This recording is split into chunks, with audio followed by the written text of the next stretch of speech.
There is a promise that has never been written, but silently echoes in the depths of those who dare to listen beyond words.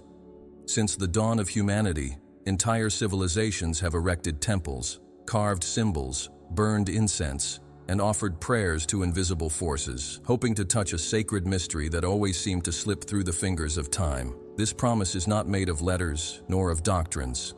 It pulses like a sacred whisper in the interstices of existence, revealing itself only to those who understand that the deepest truth never confines itself to pages, but embodies itself in life itself. While the world searches for written certainties, there is a greater wisdom that has always been present, hidden but alive. A true, unrevealed gospel that carries within it the map to a golden kingdom that does not belong to this world, but manifests within each awakened being. For centuries, we were taught to seek salvation outside ourselves, to obey sacred texts as if they were divine themselves, to believe that only what is written carries truth. But what if the true spiritual promise could never be captured by words? What if it has always been encoded in the silent experience of the Spirit? This unwritten gospel predates organized religions, is older than any scripture, and more real than any interpretation. It lives in the subtext of myths, in the gaps between thoughts, in the deep breath of silence. When Jesus spoke of the kingdom, many expected armies, territories, and stone temples, but he said, "The kingdom is within you." This simple phrase carries a revolution so profound that most have never dared to fully accept it, because to accept this requires abandoning the comfort of doctrine to enter the abyss of the unknown within. The Golden Kingdom is not a place, but a state of being, and this is what scares the most. Knowing that the greatest promise of existence is hidden exactly where we were never taught to look, within ourselves. That's why it was never written. Because its language is not the alphabet, but the vibrational frequency of love, peace, and awakened consciousness. And the few who touched this truth chose silence or symbols to communicate it, for they knew that any attempt to explain the infinite only limits it. Lao Tzu in the Tao Te Ching begins by saying, "The Tao that can be spoken is not the eternal Tao." Hermes, the thrice great, whispers that the all is in everything and everything is in the all.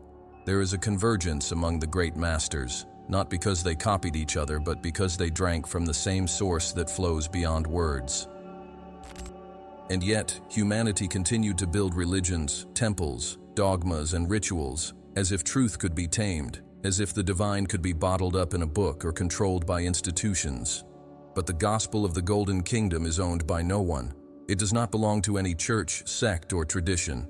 It flourishes in the heart of those who open themselves to mystery, who perceive the sacredness of the present, who understand that spirituality is not a system of beliefs, but a way of living. And for this reason, its absence in records is not a failure, it's intentional. Because it was never meant to be learned, but to be remembered. It is not written on papyrus, but in the memory of the soul. The ancient peoples knew this. The Egyptians spoke of the Ba and the Ka, aspects of the soul that transcended death and unified in an eternal space. The indigenous people of the Americas danced in circles around the fire to enter states of consciousness that connected them to the Great Spirit. They didn't need written gospels. The sky, the earth, the cycles of the moon, and the whispers of the wind already taught them everything. In every culture, there was an oral, symbolic, experiential wisdom. The Golden Kingdom was felt in rituals, in visions, in initiatory experiences. But over time, this connection was suffocated by rationality, and the mystery turned into superstition. The experience turned into dogma. The promise turned into legend. The greatest spiritual promise in history, that humans can become divine, was never written because the path leading to it requires experience. No word can journey this path for you. The Golden Kingdom is a return to the lost origin, a dive into the sacred that lives in the ordinary. It is paradoxically invisible to the eyes, but as real as the beating of the heart. Those who have found this kingdom describe it as a state of clarity, abundance, and peace that transcends any religion. They do not follow commandments, but listen to the inner voice with such clarity that they no longer need external guides. They live in harmony with the whole. This is the unwritten promise that heaven is not up there, but here and now, when the being awakens to its true nature. Why then has this gospel never been directly recorded? Because the truth, when it is pure, does not need to be defended. It does not fight for attention. It is patient, silent, and waits to be recognized. When someone aligns with it, they do not need arguments. Their life becomes the testimony itself. This kind of wisdom is not preached, it is embodied. It is not repeated, it is lived. It is the flame that does not burn, but illuminates. It is the unspoken word that resonates in the spirit. Those who tried to translate it into words only touched its edge. No scripture, no matter how sacred, can contain the whole. And therefore the great masters spoke in parables, symbols, metaphors, because they knew that the heart would understand what the eyes could not see. The spiritual promise that was never written is not absent. It is present everywhere consciousness reigns. Every act of compassion, every choice for truth, every moment of profound silence is a line of this living gospel. It is written every day, not by scribes, but by awakened souls. It's in the simple gestures, in the shining eyes, in the welcoming hands. And that's precisely why so many ignore it, because they wait for a spectacular miracle, when the true miracle is simple, the now, the being. This gospel pulses in the spaces where the mind quiets and the heart listens. But this leads us to a disturbing question. If this kingdom is so close, so real, why do so few perceive it? And the answer is as subtle as it is powerful, because we have been taught to look outside, to seek in words and leaders what can only be found in the silence of the soul. We have been distracted with formulas, promises, and condemnations, while the truth has always been within. The promise of the golden kingdom has been muffled for centuries by fear, guilt, and control, but it has never ceased to shine, like the sun behind the clouds of illusion. It takes but a breath of awareness for everything to reveal itself. This gospel cannot be evangelized, only lived. It is a call to remember, not to learn. It's an invitation to awaken, not to follow. And perhaps now you are beginning to feel this truth resonating within you, as if something long forgotten is surfacing once more. Because yes, there is a kingdom, a golden kingdom, a kingdom invisible to the eyes, but unmistakable to the soul. A kingdom whose promise has echoed for millennia, waiting for the moment when you, at last, remember who you truly are. What if you are already walking in this kingdom without knowing it? What if the difficulties, the searches, the voids, and the silences of your life were, in fact, clues left by the universe itself for you to discover what has never been said? Brace yourself, because in the next stage of this journey, we will go deeper. We will explore the ancient traces of this lost gospel, revealing how it has been preserved through time, not in books, but in experiences. Because what is to come may forever change the way you view spirituality, history, and yourself. Even before the first alphabet was carved into clay or inscribed in stone, the human spirit already recognized the sacred in forms that elude the modern gaze. Ancient peoples, without books, without theologies, without institutionalized priests, lived in harmony with nature and cosmic cycles, guided by wisdom that sprouted directly from the relationship between man and the unseen. This wisdom, subtle and deeply rooted, was passed from generation to generation through symbols, rites, dreams, and songs. The word had not yet been written, but it was already lived.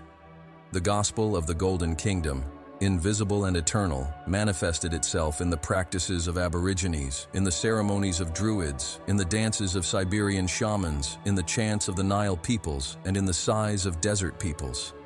Each culture was a vibrational expression of a universal truth, and in each of them, there were fragments of the same unwritten gospel. In Mesopotamia, cradle of many civilizations, the cuneiform records tell us about gods and kings, but behind the myths, there was something more subtle, an attempt to translate into archetypal stories what could not be rationally explained. The Enuma Elish, the Babylonian epic of creation, is not just a religious text, but a symbolic map of the emergence of consciousness and ordered chaos. The Sumerians, even with their anthropomorphic gods, understood that everything emanated from an original point of unity, the Abzu, the primordial abyss, a metaphor for the spiritual vacuum from which everything is born. This perception echoes what we today call the quantum field, or the fertile void where infinite potential resides. They lived in a world permeated with hidden meanings, where each star, river, and lunar cycle had a specific spiritual function. The verb had not yet been systematized into laws, but it already guided life in its entirety. On the banks of the Nile, ancient Egypt flourished as one of the greatest custodians of humanity's sacred wisdom. The pyramids are not just tombs, they are metaphysical structures that reflect an extraordinary understanding of sacred geometries, soul alchemy, and spiritual ascension. The hieroglyphs, far beyond a writing system, were energy portals. Each symbol was charged with vibrational power. The Book of the Dead, for example, was not a treatise on death, but a transition guide to true life, the existence of the spirit in its purest form. Mayat, the goddess of truth, represented cosmic order, and the initiate's heart was weighed against her feather. This was not a moralistic metaphor, but a profound energetic truth. Only the light heart, the one not bound to ego and illusion, can access the golden realm. This lightness is not taught in writing, it is achieved with awareness. In ancient India, the Vedas were composed not as human inventions, but as revelations heard in deep meditation by rishis, wise men who quieted their minds so much that they could hear the vibration of the universe. The term Shruti, which defines these scriptures, means that which was heard. This changes everything. These are not created texts, but captured frequencies. The Vedas speak of the Rita, the cosmic order, the natural flow of the universe, and of the Atman, the inner being that is identical to the Brahman, the whole. This is the same promise as the Golden Kingdom, the union between the microcosm and the macrocosm, between the individual and the infinite. Indian spirituality has never been limited to the concept of sin and punishment, but proposed liberation through self-knowledge. The true gospel there was experienced in the silence of the yogi, in the quietness of the sadhu, in the renunciation that leads to fullness. Ancient China, with Lao Tzu and the Tao Te Ching, offered the world another path to this hidden gospel. The Tao that can be named is not the eternal Tao. This statement destroys any pretense of absolute truth contained in words. The Tao, the way, is lived, not described. Wu Wei, the principle of effortless action, teaches us that true spirituality is that which flows in alignment with the natural rhythm of existence. Taoist masters did not found churches, they did not create dogmas. They lived in forests, observed birds, rivers, and seasons. They were alchemists of the spirit, and their word was contemplative silence. The Golden Kingdom, for them, was the state of unity with the Tao, when the mind quiets and the being dissolves into the whole. It is no coincidence that many of these teachings were persecuted, distorted, or forgotten because they liberate. The natives of the Americas, from the Andes to North America, had a worldview in which everything was sacred. The shaman was not a religious leader, but a walker between worlds. He read the winds, interpreted dreams, spoke with animals, and journeyed to the spiritual world in search of wisdom. The verb was the breath of the drum, the sound of the flute, the cry of the hawk, the song of the grandmother around the fire.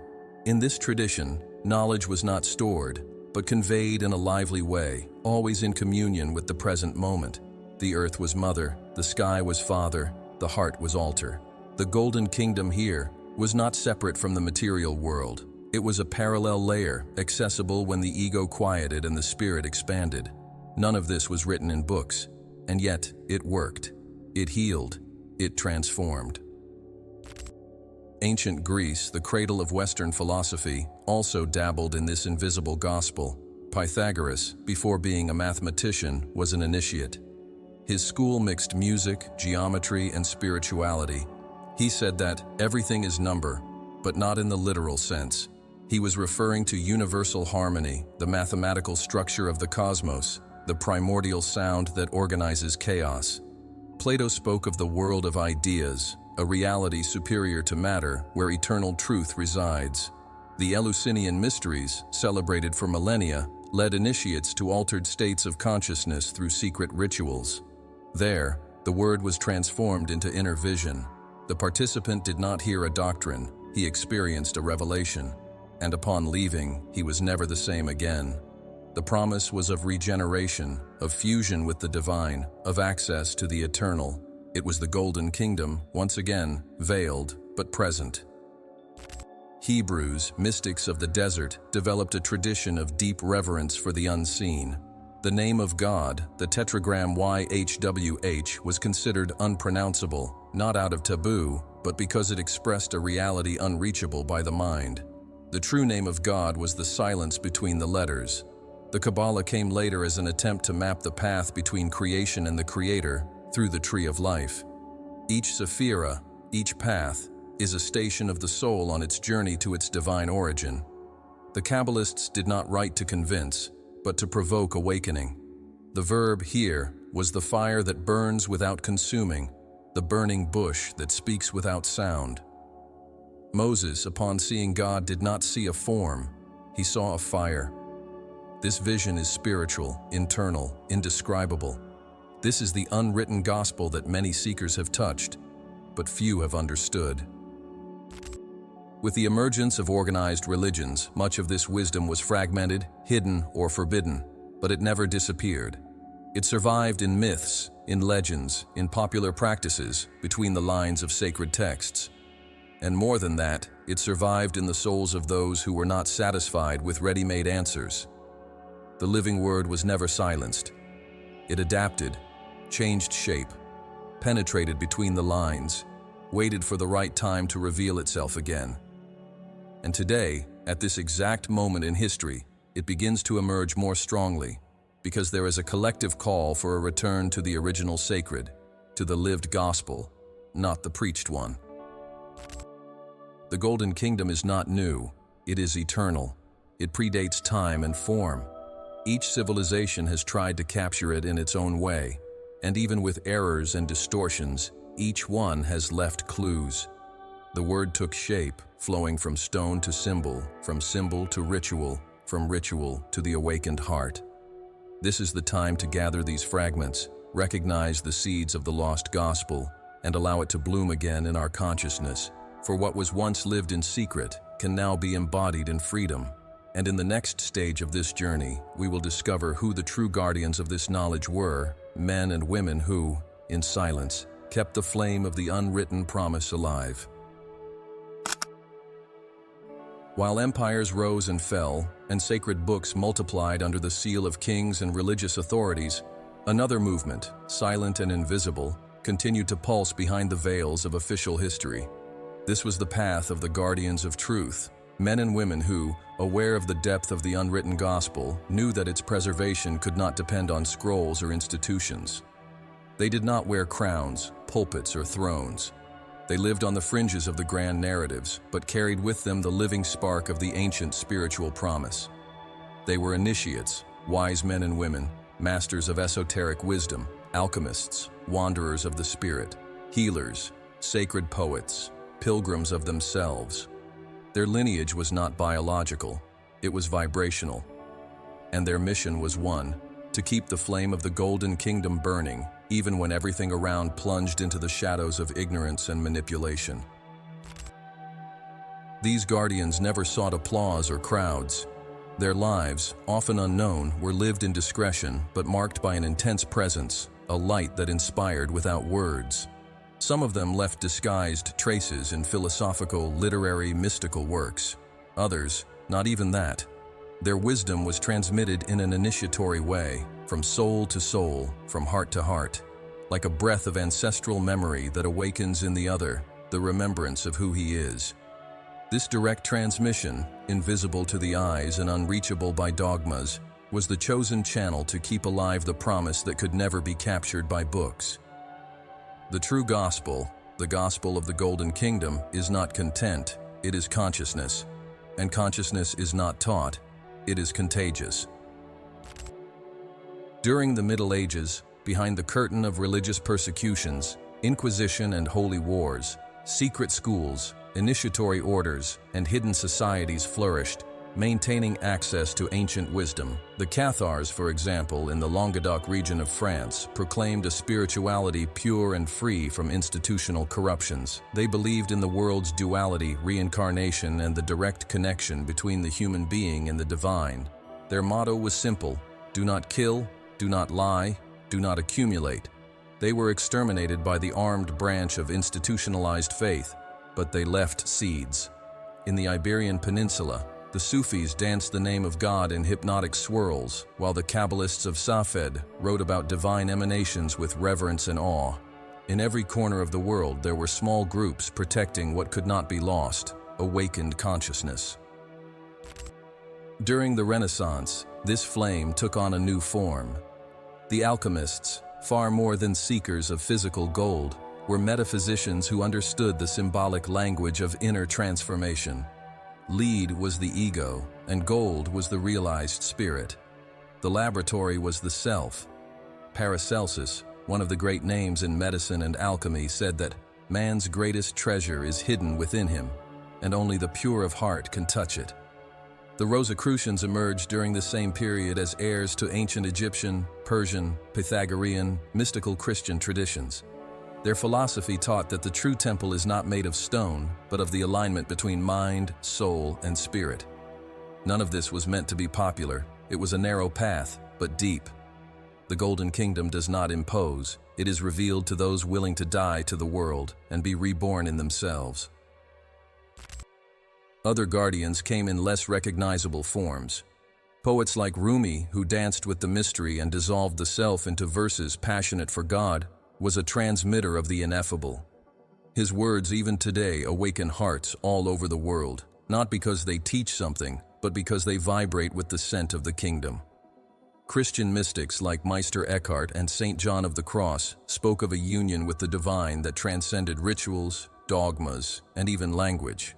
Eckhart even went so far as to say, "The eye with which I see God is the same eye with which God sees me." This is not theology, it's experience, it's fusion. It's the awareness that the divine is not elsewhere. It's in the unity between the observer and the observed. It's the heart that perceives itself as part of the whole. In the East, Zen masters preserved wisdom through the path of paradox. The koan, a riddle with no logical answer, was a tool for breaking the rational mind to awaken direct perception. A monk asks the master, "What is the nature of Buddha?" And the master replies, "The cypress in the garden." An answer that does not explain, but points. Because the gospel of the Golden Kingdom is not answered, it is lived in the silent clarity of the present moment. Zen masters did not write treatises. They wrote calligraphies with a single stroke, meditated for hours, and when they spoke, each word was a strike of awakening. They knew that the true word is the gesture. It is the gaze. It is the silence that contains everything.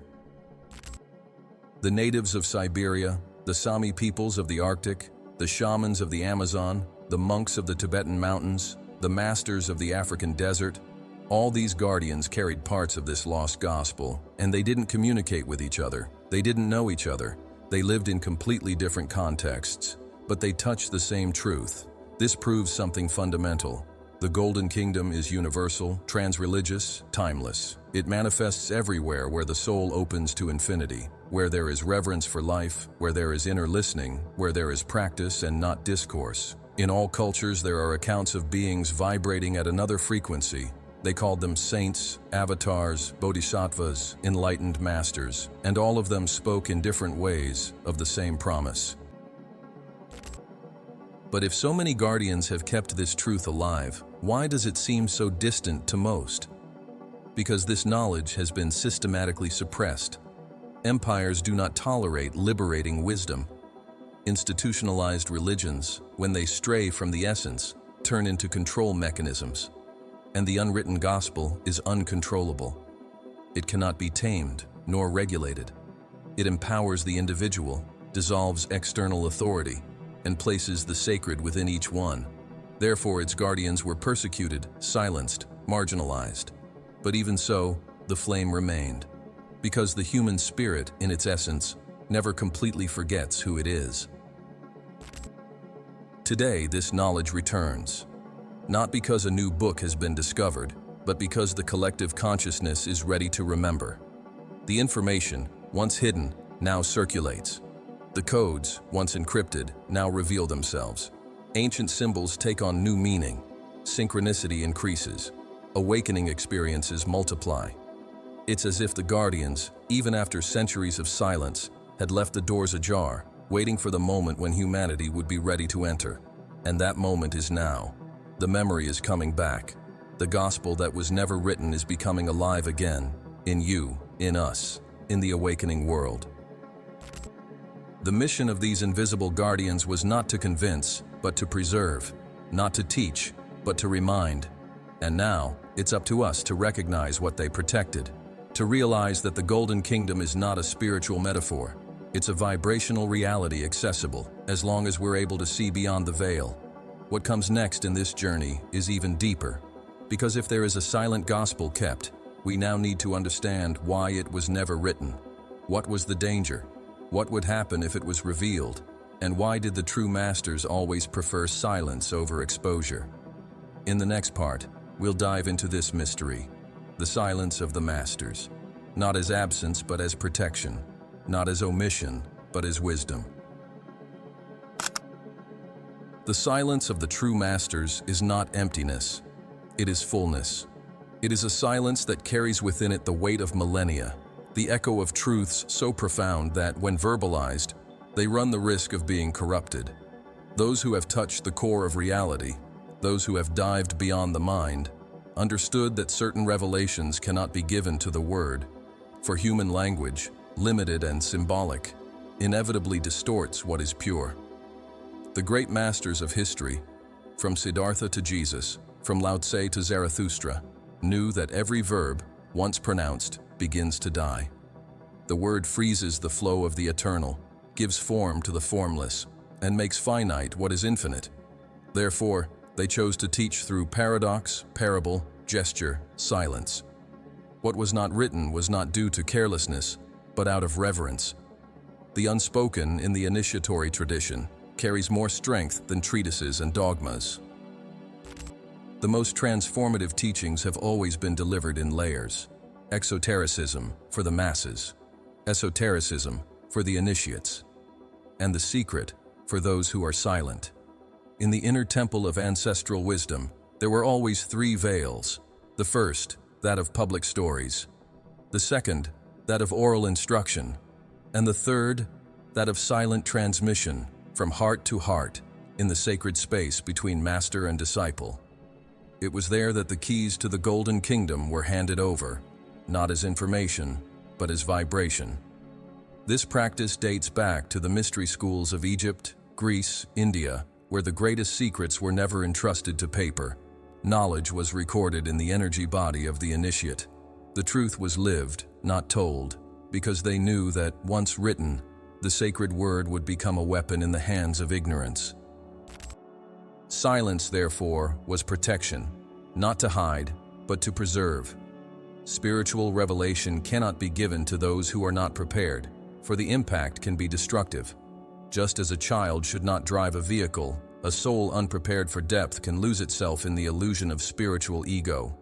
The masters knew that every human being has their own awakening time. To force the blossoming is to tear the flower before it blooms. Therefore, they concealed not out of fear, but out of love. They concealed to protect the integrity of the teaching and, above all, to protect the seeker from themselves. Truth, when revealed prematurely, becomes yet another prison. When discovered at the right time, it becomes liberation. Another reason for the silence was the acknowledgement that consciousness is not transmitted through speech, but through presence. A true master transforms not by the words he speaks, but by the energy field he sustains. The approaching disciple feels a change in their own perception, an expansion of being, a clarity without logic. This is the true spiritual pedagogy. It is the silent recognition of truth within oneself, activated by the presence of one who has already embodied the unwritten gospel. Many of the great masters left almost no records. Jesus wrote nothing. Buddha only spoke. Lao Tzu left a small treatise, but his message is all in the fluidity of the Tao, not in the book. What impacts is not the text, but what it points to. The master's finger is never the destination, it's the direction, the path each one needs to walk alone. There is still a deeper dimension to this silence, the language of mystery. Mystery, by definition, cannot be explained. It can only be experienced. When we try to explain it, we betray its nature. That's why, over the centuries, so many traditions have created symbols, rituals, music, and dances, not for entertainment, but to evoke the unutterable. The symbol does not explain, it summons. It activates parts of the being that are beyond the logical mind. The gospel of the Golden Kingdom is not contained in numbered chapters, but in sacred geometries, in fractal patterns, in subtle movements that repeat themselves in nature and the human body. True knowledge is vibrational. It is a frequency, not a phrase. That's why the masters are silent, so that the disciple can learn to hear the other language, the language of the soul. The masters also knew that in certain eras, the world was not ready to receive this gospel. Periods of collective density, marked by materialism, fear, power, and control, are not fertile grounds for the seed of truth. In times like these, what is sacred is attacked, ridiculed, or distorted. Therefore, often, silence was a shield against the trivialization of wisdom, a shield against persecution, a shield against desecration. There are countless stories of masters who, upon sensing the resistance of the environment, chose to retreat. Others delivered veiled messages in the form of legends, poems, metaphors, all to keep the essence alive, even if hidden, because they knew that the time of awakening would come, and that time is now. With the advancement of technologies, communication, and globalization, we have entered a new era of consciousness. Paradoxically, the overload of information leads us to mental saturation and, consequently, to a longing for silence. Words, once idolized, are now questioned. Beliefs, once untouchable dogmas, now show themselves to be fragile. This opens up space for a new type of search, an inner, intuitive, vibrational search. We are returning to the starting point where wisdom is not consumed but embodied. And it's in this new context that the silence of the masters begins to make sense. What once seemed like absence now reveals itself as a great preparation. Their emptiness was fertile. The absence of words was an invitation for us to find our own inner voice. It's also necessary to understand that silence is not simply not speaking. The master's silence is active, creative, laden with subtle intentions. It is an energy that propagates, a field that supports profound processes. The silence of an awakened being is more eloquent than 1,000 books. It's an invitation to listen, to contemplate, to surrender the ego. When we are in the presence of a true master, we realize that what's most important is not what they say, but what we feel in their presence. There is a hidden transmission that happens at the soul level, a synchrony that awakens forgotten memories, a vibration that activates dormant potentials. This is the unwritten gospel in action, not as text, but as silent transformation. Many of the disciples of these masters did not fully understand this silence. Therefore, they wrote their interpretations, tried to explain what they had experienced, and created doctrines from personal experiences. Although driven by devotion, the result was institutionalized religions, with their liturgies, dogmas, and power struggles. The original word was replaced by human words. Direct experience was replaced by belief. The living presence of the master was replaced by empty rituals. The Golden Kingdom was traded for sandcastles. However, behind the scenes of history, the lineage of silence persisted. There were always those who understood that the true teaching does not spread through proselytism, but through resonance. Now perhaps you understand why there isn't a book called Gospel of the Golden Kingdom. Because it could never be written. Because it doesn't belong to the world of ideas, but to the world of experience. Because it's not doctrine, it's awakening. The masters knew that anything written runs the risk of being interpreted, manipulated, turned into a tool for control. And that's why they chose to trust in silence, in the ability of the human soul to one day remember on its own. That day has come. What was whispered to the initiates can now be heard by those willing to dive into themselves. In the next stage of this journey, We will set aside the veil of mysticism to delve into the more earthly aspect of this spiritual promise, true abundance. We will see how the Golden Kingdom also manifests in matter and how the spiritual economy transcends all forms of scarcity, because the promise is not only of enlightenment, it's of fullness. And this fullness begins when we understand that spirit and matter are not opposites, but different expressions of the same one. For centuries, we have been taught to separate spirituality from prosperity, as if the sacred only dwelled in the invisible and money was a corrupted energy. This dichotomy, implanted by control structures and reinforced by doctrines of scarcity, has distanced human beings from their true inheritance, complete abundance. However, the gospel of the Golden Kingdom never separated spirit from matter. On the contrary, it reveals that matter is condensed spirit, and that everything we vibrate from our innermost core manifests in the world around us. Abundance is not a privilege, it's a natural state. The Golden Kingdom is a field of consciousness where everything flows in harmony: health, love, resources, time, creativity. But to access it, we must break the unconscious pacts of scarcity that were established throughout history and replace them with a new vibrational code aligned to the frequency of being. At the heart of spiritual economy, there is no competition or accumulation. There is flow. There is conscious giving and grateful receiving. The universe is a living organism that responds to the vibration of each being. If you vibrate scarcity, you multiply it. If you vibrate abundance, it envelops you. This is not about magical thinking, but about an energetic reality observable in all cultures and ages. The great masters lived simply, not out of lack, but from inner abundance. Jesus multiplied loaves and fishes because he was connected to the matrix of infinite abundance. Buddha attracted donations without asking for anything, as his presence emanated compassion and completeness. The yogis of India lived off what the universe brought them, and even in caves and forests, they never lacked what was necessary. Because they were in the kingdom, a state where the mind aligns with the flow of life, and everything arrives at the right time, in the exact measure, with the perfect frequency. The conventional economy is based on fear of lack, fear of loss, fear of not having. It is a system of programmed scarcity, where few accumulate, many lack, and all compete. But the economy of the spirit does not operate on this logic. It is based on trust, synchronicity, communion. In it, value is not in the object, but in the intention.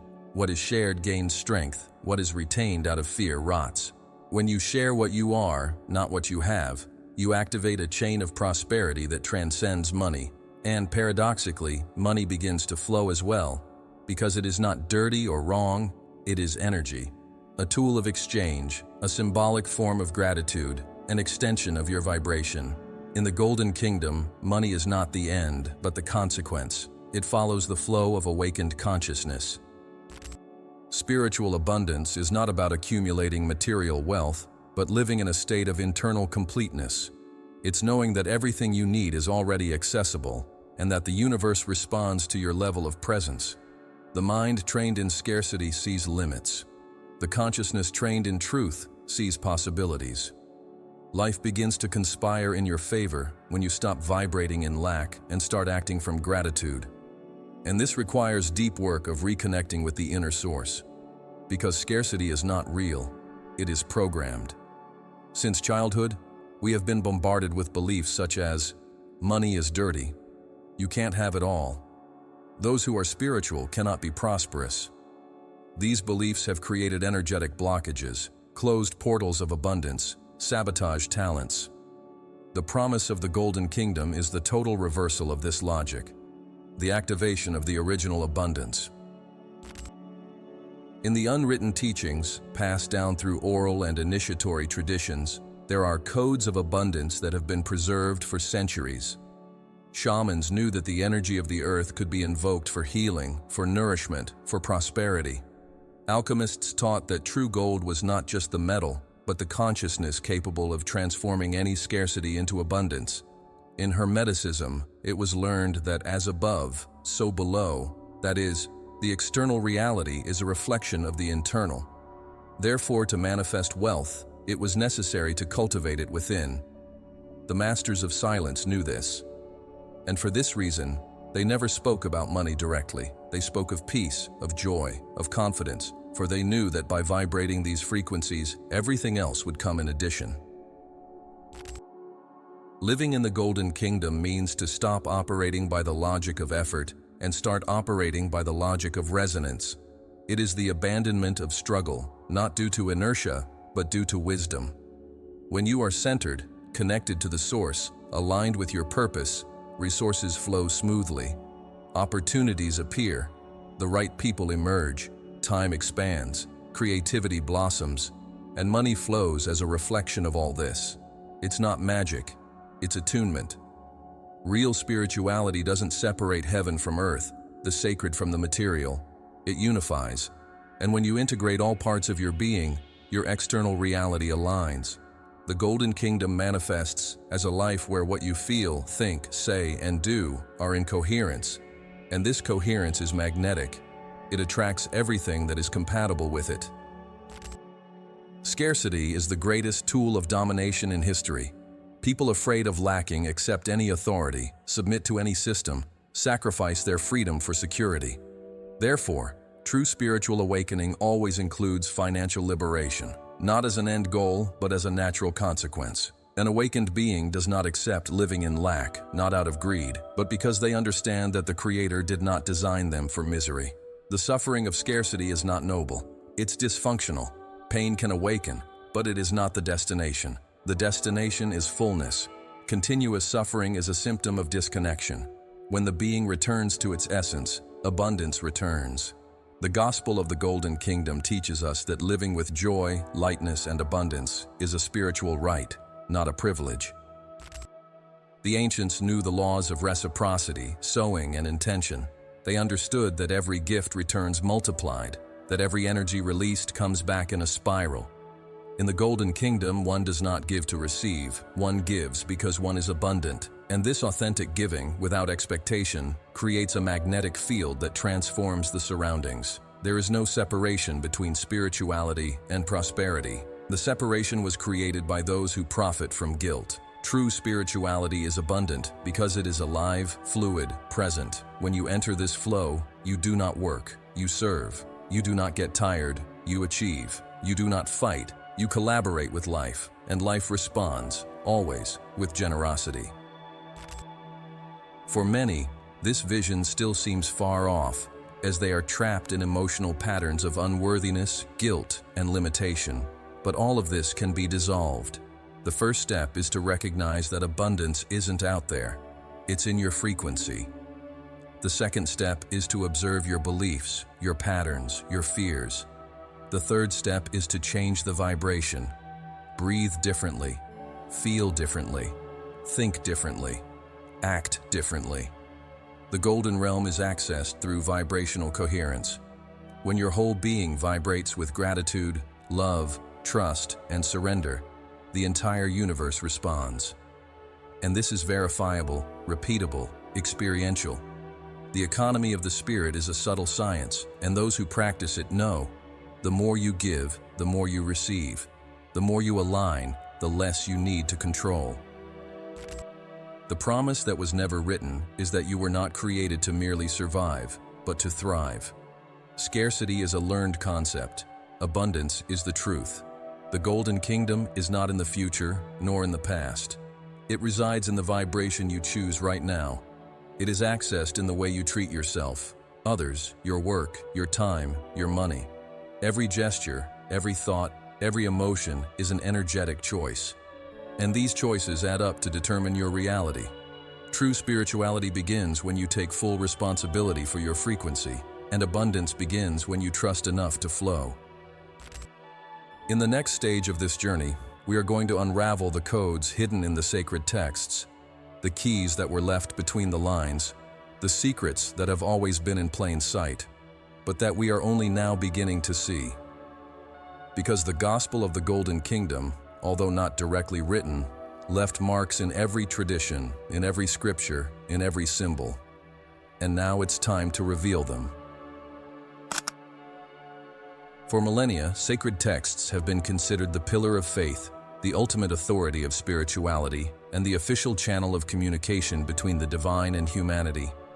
However, what many do not realize is that behind the words and beyond superficial interpretations, there are hidden layers of encoded knowledge, intended not for literal eyes, but for awakened hearts. These codes, often masked as metaphors, genealogies, or fantastic stories, were inserted there by initiates who knew the art of hiding truths in plain sight. The wisdom of the Golden Kingdom, although not recorded in a direct form, has left powerful traces in the world's most revered scriptures. The problem has never been the absence of truth, but the conditioned blindness that taught us to read with fear, to interpret with guilt, and to accept without questioning. The gospel of the Golden Kingdom is present, but it requires new eyes to be recognized. The Bible, for instance, is filled with symbolic layers that point to a much deeper understanding than literalism allows. When Jesus spoke of the kingdom of heaven, he never located it outside, but within. The kingdom of God is within you. This statement, repeated in the Gospels of Luke and Thomas, is the entry password to an inner reality that transcends any external structure. When questioned by the Pharisees about when the kingdom would come, Jesus replied that it would not come with visible appearance because the kingdom is already among you. These words were repeated but never fully understood because they require the abandonment of belief in an external Savior and the recognition of the latent inner Christ in every awakened human being. The true gospel is not that of the cross, but that of the resurrection of consciousness. In the apocryphal Gospels, especially in the Gospel of Thomas, there are statements that deepen this revelation. If what is inside you is not brought to the surface, what is inside you will destroy you. But if you bring it to the surface, it will save you. This phrase, hidden for centuries by religious authorities, is one of the purest expressions of the unwritten gospel. It reveals that the process of salvation is internal, vibrational, alchemical. Hell is not a place, but a frequency created by the repression of inner light. And heaven is not a destination, but a state of consciousness. The masters knew this, and for this reason, instead of writing manuals, they lived as mirrors. Each gesture, each silence, each word was a code. But many of these codes were obscured by the institutionalization of faith and the transformation of spirituality into moralism and blind obedience. The books of the Old Testament also carry symbols of profound hidden truths. The Ark of the Covenant, for example, besides being a sacred artifact, represents the divine presence within the temple of the self. In Exodus, God commands Moses to build a tabernacle where he will dwell, but the tabernacle, in its essence, symbolizes the human body. The cherubim over the ark, the tablets of the law, the manna, all are symbolic elements of the internal structure of the awakened self. The crossing of the desert is not just a geographical story, but a metaphor for the soul's journey through purification towards the promised land, that is, the Golden Kingdom. The Kabbalah, a mystical system of Judaism, interprets these passages as initiation keys. The Tree of Life is an energetic map of creation, showing how to descend from unity to multiplicity and how to return from matter to spirit. In Hinduism, the Vedas and the Upanishads are filled with teachings that point to the unity between the inner self, Atman, and the Absolute, Brahman. In one of the most powerful verses of the Chandogya Upanishad, it is written, Tattvam Asi, thou art that. This phrase is one of the greatest revelations of human spirituality, as it dissolves all separation between the divine and the human. There is not a God out there, there is the all living through you. This is the same teaching that Buddha lived when he reached nirvana, that Zen masters experienced when silencing the mind, and that Christian mystics intuited when entering states of ecstasy. The Golden Kingdom, therefore, is the recollection of this unity. It does not need to be conquered, as it was never lost, only forgotten. The scriptures, when read with the heart, become mirrors. When read with fear, they become prisons. The Tao Te Ching by Lao Tse, with its few words and infinite wisdom, is another example of a text loaded with codes. To know others is intelligence. To know oneself is wisdom. To master others is strength. To master oneself is true power. This is the essence of the unwritten gospel, inner power as a means of liberation. In another passage, Lao Tse states, "He who knows does not speak. He who speaks does not know." With this, he indicates that true spiritual knowledge is experiential, not explainable. It is not in what is taught, but in what is embodied. Therefore, the Tao, like the Golden Kingdom, cannot be described. It can only be lived, perceived, felt. Words only point to it, but it is in the silence of the mind and the surrender of the heart that it reveals itself in its entirety. The sacred texts of Sufism, particularly the poems of Rumi and Ibn Arabi, are filled with passages expressing the yearning for union with the whole. You are not a drop in the ocean. You are the entire ocean in a drop. This quote from Rumi resonates with the forgotten spiritual promise. You are not separate from the source. You are an expression of the source itself. In Sufism, divine love is the key to awakening, and the path is not through rigid rules, but through passionate surrender. These texts were not designed to be explained, but to be felt. They resonate at a frequency that touches the spirit and dissolves the barriers of the mind. They are codes that are activated by listening, by dancing, by contemplating, never by linear reasoning. In esoteric Christianity, there are also numerous signs of the unwritten gospel. The crucifixion of Jesus, for example, is interpreted not as an act of suffering, but as a rite of passage, the death of the ego for the rebirth of the Christ consciousness. The cross is not just a symbol of pain, but of transmutation.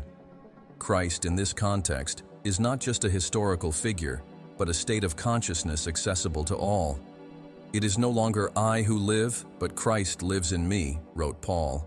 This statement is revolutionary when understood energetically. It means that true spiritual awakening is to become a channel of the divine, to live in coherence with the source. And this is not learned in words. It is realized in presence. The Bible, read with new eyes, reveals a vibrational gospel far beyond morality and belief. Even in Islam, often seen only through a dogmatic lens, there are deep layers of hidden wisdom. The Quran, in several passages, speaks of the secret kept in the hearts of men and the light that guides those with understanding. The names of God, the 99 sacred attributes, are vibrational codes that, when chanted with devotion, elevate the frequency of the being. The Sufi masters knew that true Islam, which means surrender, is not submission to rules, but fusion with the One. The true Sharia is inner righteousness, not external imposition. The true jihad is the fight against the ego, not against the other. These truths, although hidden under layers of tradition, are echoes of the same golden kingdom that pulses in all traditions. The Gospel of the Golden Kingdom was not written in a single book because it is scattered everywhere. It is in the Bhagavad Gita, the Tao Te Ching, the Gospel of Thomas, the Torah, the Quran, in shamanic chants, in Nordic runes, in indigenous myths. But to recognize it, one must quiet the conditioned mind and open the vibrational heart. What is hidden was not concealed, it was protected from literal interpretation, from fanaticism, from intellectual arrogance. And now, with the elevation of planetary consciousness, these keys are being restored. What was once merely a letter returns to be spirit. What was once merely a symbol returns to be a portal. The truth is simple. All paths point inward. The Golden Kingdom is a call to return, and this call is being heard, increasingly, by those who have learned to listen with their being. In the sequence of this journey, we will enter the heart of revelation, the recognition that the Golden Kingdom is not only written in myths or hidden in sacred texts. It is in a throbbing and living way within you. The gospel has never been distant. It has always been intimate. And now is the time to activate this truth with all the presence your spirit is capable of sustaining. At some point in human evolution, something essential was forgotten. Not by chance, but through a systematic process of conditioning, spiritual repression, and internal fragmentation. As humans distanced themselves from their nature, they began to seek the divine externally, chasing after answers that have always been within them. This disconnection led to suffering, conflict, scarcity, fear, oppression, and a profound sense of separation. But even in the darkest nights of the collective soul, the spark of the golden kingdom never ceased to shine within each being. The call has always been there, subtle, persistent, like a whisper coming from within, like an echo that traverses time and invites each individual to return. Now, at this specific moment in human history, this call intensifies. It is no longer just a possibility, but an urgency. The external world collapses so that the inner world may awaken. The kingdom is within you, not as a metaphor, but as a literal and vibrational truth. From childhood, we learn that value lies outside of us. In the approval of others, in religious rules, in diplomas, in material success, in visible achievements. We've been programmed to always search beyond who we are, believing that happiness is something to be achieved, won, deserved. This illusion has created a deep existential void, for the more we seek outside, the further we drift from the only real source of fulfillment, the awareness of being. The Golden Kingdom is the state in which this consciousness returns to center. It's the moment when you realize that everything you've always sought was already there, waiting for your gaze. And this gaze, when it changes direction, from the exterior to the interior, transforms not only your reality, but the frequency at which you move in the world. The call is inward, and only those willing to silence the noise and listen to the forgotten voice of the soul will respond. There is a point within each person where time does not touch, where fear cannot reach, where pain does not rule. This point is the core of your being. It is the place where the true self resides, free from masks, conditioning, and social roles. Entering this space is to rediscover the kingdom. It is to remember that you are not your thoughts, your emotions, or your stories.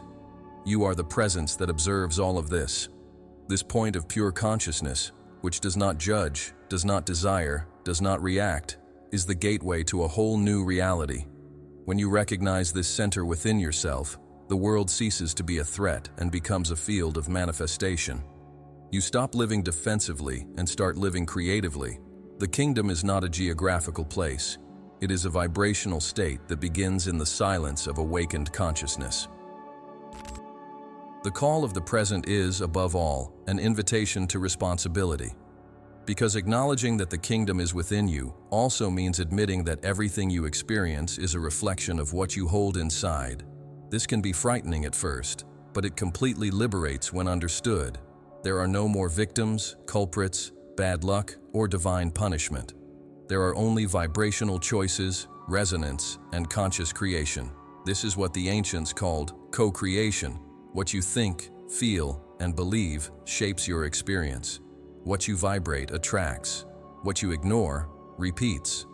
The gospel of the Golden Kingdom does not teach salvation through obedience, but through presence. It does not promise heaven after death, but heaven on earth now, the moment you align with the truth of your being. But why is it so difficult to access this kingdom? Because we have been trained to live outside of the body, to run from emotions, to fear silence, to avoid introspection. Society has been structured to keep the individual disconnected from themselves, busy, distracted, anxious, always expecting something from the future. However, the kingdom only reveals itself in the present. That's why the now is called a gift, because it is literally a gift, a portal. Each time you return to the body, to the breath, to feeling, to here and now, you reconnect with the source. And at this point of absolute presence, the miracle happens. Fear loses its power, the mind quiets, the heart opens, and the wisdom that seemed unreachable begins to naturally emerge. The kingdom reveals itself as clarity, as lightness, as peace that does not depend on any circumstance. The activation of the kingdom within you does not require complex rituals, exhaustive pilgrimages, or endless readings. It begins with a simple movement of attention, turning inward, observing without judging, breathing consciously, embracing everything that arises, pain, joy, doubt, silence, with the certainty that everything is part of the process. The kingdom rejects nothing, it integrates, it is totality, inclusion, unity. And by entering this inner space authentically, you begin to feel a different energy, a vibration that nourishes, that warms, that gives meaning. You begin to trust in life, not as a theory, but as a direct experience. The world does not change on the outside, but your perception changes. and this new perception transforms everything. It is at this stage that many people discover dormant gifts, forgotten talents, suppressed intuitions. The Golden Kingdom awakens latent potentialities because it vibrates at the frequency of achievement. Not of egotistical achievement, but of essential accomplishment, being fully what one is. Creativity flourishes, relationships heal, paths open up, not because something magical happens out there, but because the veil of illusion falls from within to without. What once seemed impossible becomes natural. What was once a problem reveals itself as a lesson. What was once a blockage transforms into a portal. The kingdom doesn't change the world, it changes the perspective. And a transformed perspective has the power to create a new world. This is the call of the present, to stop waiting for signs, for permissions, for saviors, for external miracles. The sign is you, the permission is internal, the savior is your conscience, and the miracle is awakening. The time for preparation has passed. Now is the time for conscious action, for internal alignment, for complete surrender. The Golden Kingdom does not approach, it has always been there. What changes is your ability to perceive it. And for that, courage is needed. Courage to look within, to face your own abysses, to cross emotional deserts, to let go of the past, to abandon old identities. This is the silent initiation of the new era. A rite without ceremony but with absolute power, the return to what always has been. And when this return begins, life becomes an extension of the sacred. Eating, walking, talking, working, everything gains a new dimension.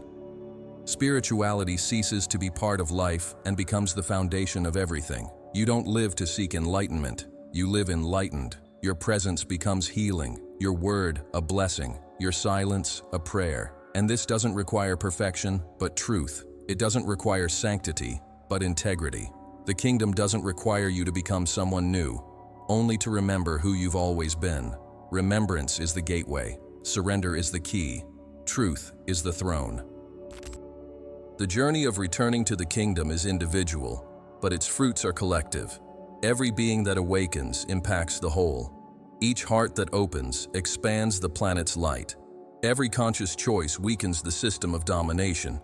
Therefore, awakening is a political, energetic, and sacred act. It's not an escape, it's a silent revolution. It's not isolation, it's deep integration. The Golden Kingdom, once activated within you, does not separate you from the world. It empowers you to transform it with love, clarity, and compassion. And this transformation begins with the simplest and most radical of decisions, choosing to live now as if the kingdom were already manifest. Because it is. And now that the kingdom has been recognized within, it's time to understand how it translates into everyday life. How this awareness can express itself in relationships, at work, in finances, in health, in creating a new reality. Spirituality is not an end in itself. It is a path to total fulfillment. In the next part, we will explore how awakened living manifests in all areas of life, creating a coherent, abundant, and deeply meaningful existence. What does it mean to live a true spirituality? Not a formal belief, nor an adherence to specific rituals or symbols, but an embodied spirituality, one that traverses the body, roots in matter, and expresses itself in every daily action. The Gospel of the Golden Kingdom, never written but always present, reveals that spirituality is not a compartment of life. It is the very fabric of existence. When consciousness awakens and the kingdom activates within the being, the result is not an escape from the world, but an absolute presence in it. And this presence transforms everything. Spirituality ceases to be a discourse and becomes a way of living. Every thought, every choice, every relationship becomes a mirror of the inner state. Total fulfillment is not an isolated event. It is a continuous state of alignment with the essential being. And in this state, there is no separation between spiritual and material, between the invisible and the visible. Everything is an expression of the one in manifestation. This realization begins with the relationship with oneself, because the first field of manifestation of the kingdom is the body, the living temple where the spirit resides. Taking care of the body is not vanity, it's reverence. Eating with awareness, breathing deeply, resting mindfully, moving joyfully, all these are spiritual acts. The body is the first altar. And when it is treated as such, health blossoms, vital energy rises, well-being becomes natural. Many seek enlightenment outside while living disconnected from their own vehicle. But the kingdom begins with grounding. A spiritually fulfilled being is whole in their body, inhabiting each cell, present in every gesture. They do not seek to escape from matter. They sanctify it with their presence. Then this spirituality extends to relationships, because there is no true fulfillment without conscious love. The Golden Kingdom is not accessed alone, it expands in relationship. But not just any relationship, relationships that reflect the truth, that respect freedom, that inspire growth. Love in the kingdom is not possession nor dependence. It is sharing, it is communion between wholes. An awakened soul does not enter relationships out of need, but out of overflow. And this changes everything. Bonds cease to be spaces for projecting wounds and become spaces for mutual healing. Each encounter becomes an opportunity to serve, to welcome, to learn. And for this very reason, relationships in the kingdom are deep, free, and alive. They do not rely on contracts or obligations, but on presence and truth. True spirituality also touches the way one works and contributes to the world. In the kingdom, work is not a burden, it's an expression. It's not an effort, it's a channeling. Each being possesses unique gifts, non-transferable talents, sacred passions, and when one aligns with them, work ceases to be survival and becomes service with purpose. This generates a field of profound fulfillment because what was once merely a means of sustenance becomes a source of expansion, and that's where the flow of prosperity opens up. The universe responds to alignment. The more you live your truth, the more resources arrive. Work turns into art, into conscious giving, into a bridge between the invisible and the visible. And this bridge supports not only you, but the whole. The world needs fulfilled beings because personal fulfillment is collective service. And this service also manifests in the way we deal with the collective. Spirituality cannot be merely contemplative. It needs to be transformative. An awakened being does not ignore the world's pains, does not turn a blind eye to injustice, does not isolate themselves in crystal towers. They engage not with anger or judgment, but with clarity and compassion. The spirituality of the Golden Kingdom is active. It is a silent militant. It is a vibrational revolution. It takes a stand. It builds new structures. It inspires change. A fulfilled being is a political presence in the highest sense. They change the field around them. They break patterns. They infect with hope. Because they do not talk about the kingdom, they embody it. And their life becomes a silent testimony that another way of living is possible, is viable, is urgent. Spirituality also manifests itself in how one manages time. The disconnected being lives in the past or the future, trapped in regrets or anxieties. The fulfilled being lives in the now, not as a concept, but as a continuous experience. They don't rush, they flow.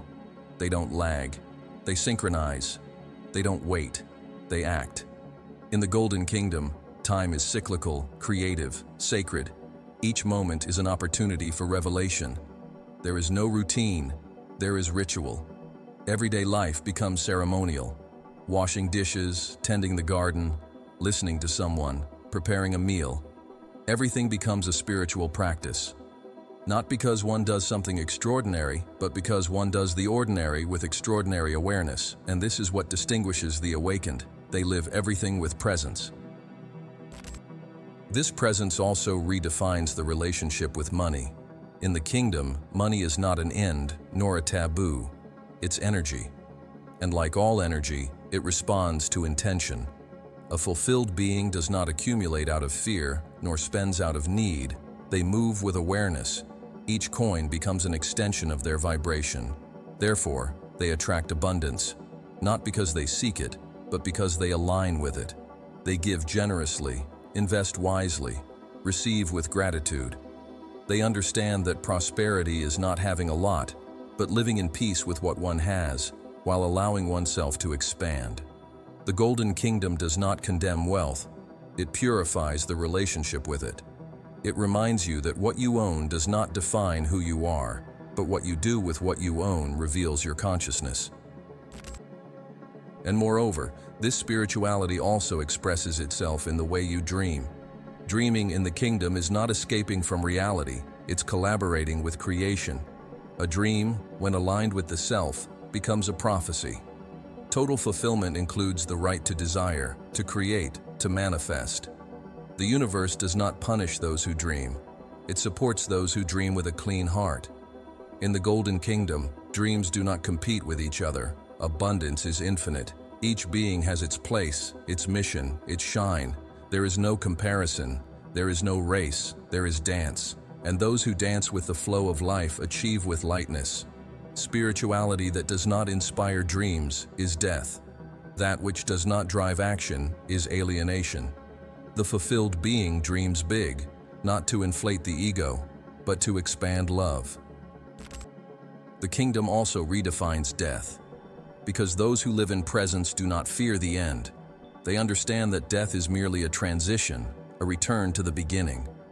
And so they live with greater intensity, with more surrender, with more truth. They do not postpone what matters. They do not carry what is not needed. They strip themselves. They renew. They surrender. And this surrender generates freedom.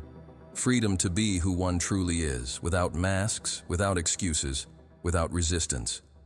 The spirituality of the kingdom is radical freedom, not to do what one wants, but to be who one is, in totality. This achievement is also silent. It doesn't seek a stage, it doesn't demand recognition, it doesn't need approval. It is discreet, but immense. A fulfilled being can go unnoticed in the eyes of the world, but their aura touches everything around. They don't impose, they inspire. They don't teach, they reveal. They don't lead, they guide by example. Their life is their prayer. Their gaze is their temple. Their listening is their offering. And this simplicity is the pinnacle of spirituality. Because the Golden Kingdom is not made of complex rituals, nor of hidden secrets. It is made of coherence between being, thinking, feeling, and acting. And this coherence is the greatest power that exists. In the final stage of this journey, we will return to the beginning, not as a starting point, but as a culmination. We will understand that the Golden Kingdom is not a destination to be reached, but a state to be remembered. And when consciousness reigns, everything aligns. The unwritten gospel becomes lived life. The silent promise is fulfilled in every moment of presence. The return happens. The crown is placed, not on the head, but in the heart, and everything changes. We have reached the culmination of a journey that was never about going somewhere, but about returning to what has always been here. It's not about discovering something new, but about remembering what has been forgotten for centuries of distraction, conditioning, and fear. The gospel of the Golden Kingdom, which has spanned millennia as an unwritten presence, now emerges clearly within a humanity tired of separation and hungry for truth. And this return doesn't happen collectively, as a magical event that transforms the planet overnight. It happens within, in each being that awakens. The transformation of the world is a reflection of the transformation of consciousness. When consciousness reigns, the kingdom is established. There is no physical throne, nor ceremonial coronation. There is an inner recognition that everything we seek is already within us, waiting for presence. And this recognition changes everything. The return to the Golden Kingdom is the collapse of false identities. The conditioned mind, which has always believed itself to be separate, insufficient, and needy, begins to dissolve. Not all at once, but layer by layer, like a cosmic onion revealing the vibrant center of being. Each limiting belief, each ancestral fear, each unconscious trauma begins to be illuminated by presence. And the presence does not judge, does not reject, does not correct. It welcomes. And in this welcoming, everything reorganizes. There is no need to fix anything. It's only necessary to see clearly. Because the truth doesn't need defense, it needs space. The kingdom manifests when there is inner space for it to inhabit, and this space only opens up when we let go of control, the illusion of dominance, the need to understand everything with the mind. In this return, we realize that the outer world is merely a mirror. The chaos, the scarcity, the violence, the competition, all are amplified expressions of collective unconsciousness. But instead of getting lost in accusation, guilt, or despair, we begin to understand that the true revolution is vibrational. To change the world is to change the field. It's to change the frequency. It's to live so coherently with the kingdom that your presence begins to reshape the environment, inspire others, dissolve decaying structures. This is what the ancients called messianic presence, not as a saving individual, but as a quality of consciousness embodied in many. Each being that returns to the kingdom becomes a point of light, a resonance center, a catalyst for transformation. The reigning consciousness does not control, it guides. It does not impose, it inspires. It does not defend itself, it trusts. This state of being is the pinnacle of embodied spirituality. It is not a consciousness that isolates, but one that embraces, that touches the earth with its feet and the sky with its heart, that lives the ordinary with extraordinary depth. In the kingdom, there is no fear of pain, for it is understood as part of the process. There is no escape from discomfort, for it is a gateway to expansion. There is no attachment to pleasure, for it is lived with presence and not as addiction. Everything is integrated. Everything is seen as an expression of the One. This vision dissolves internal and external conflict, and the peace that emerges from this vision is not the absence of war, it is the presence of wholeness.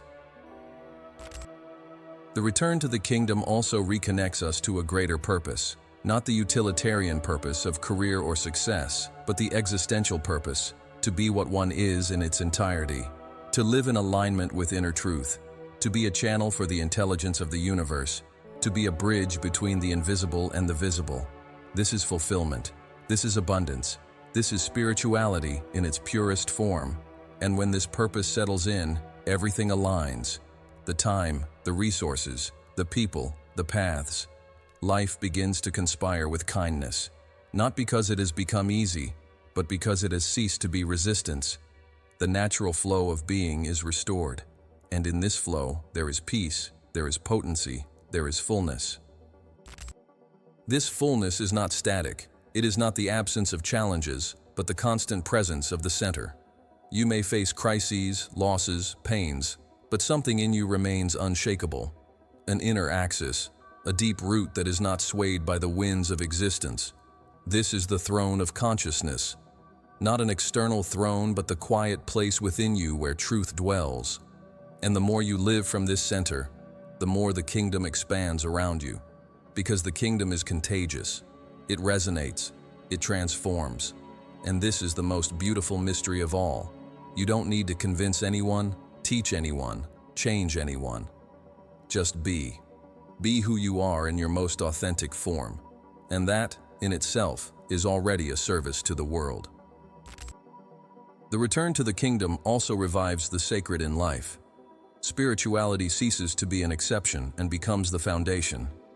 There is no longer a separation between prayer and action, between temple and market, between heaven and earth. Everything is spiritual, everything is expression, everything is one. And this perception changes the way we eat, how we speak, how we move, how we see others. Every act becomes an offering, every word, a creation, every silence, a temple. And this is not learned. It is embodied. It becomes natural. It becomes inevitable. Because the kingdom is not a moral choice. It is an essential condition. When remembered, it takes command, and consciousness reigns. And perhaps at this moment, you are feeling that something has changed, that something has shifted within you.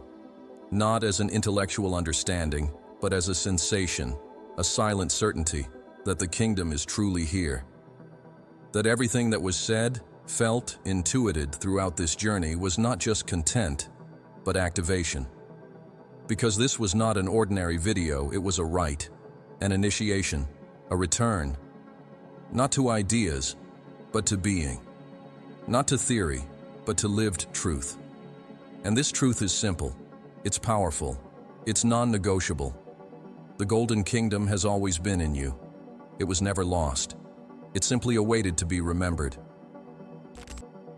Now it's up to you to sustain this memory, not as an effort, but as presence, not as a mission, but as expression. Living from the kingdom is an act of courage, but also of compassion, because it's not just about you, it's about everyone who will be touched by your light. The world needs fulfilled beings. It needs you in your entirety. It needs your vibrant, lucid, coherent presence. Because every gesture of yours is a seed. Every word of yours is code. Every breath of yours is a prayer. And when you live like this, the kingdom is no longer a possibility. It becomes reality.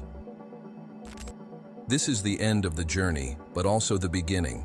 Because the gospel of the Golden Kingdom does not end in words. It starts in actions, in choices, in daily decisions. The call now is to live what has been remembered, to be what has been recognized, to create from what has been activated. The promise that was never written is fulfilled when you become the living scripture itself, a being who not only speaks of God, but breathes with him, who not only seeks the light, but is light, who not only studies the sacred, but lives the sacred. And thus, in silence, you become the new gospel. The gospel of presence, the gospel of coherence, the gospel of abundance, the gospel of freedom, the gospel of the Golden Kingdom. Mind unfettered, now it's up to you. If the Golden Kingdom has already resonated within you while listening to this journey, what inside of you has finally awakened? Share in the comments what touched your soul. Let's manifest this new reality together. Each comment is an activated energy field. Each of your words can ignite consciousness in another being. And don't stop here. The next step awaits you in the adjacent video. The Book of 33 Steps, the hidden map Jesus left for enlightenment. A deep dive into the hidden code left by Jesus for true enlightenment. Click now and continue your awakening journey with Mind Unfettered. We'll meet you there.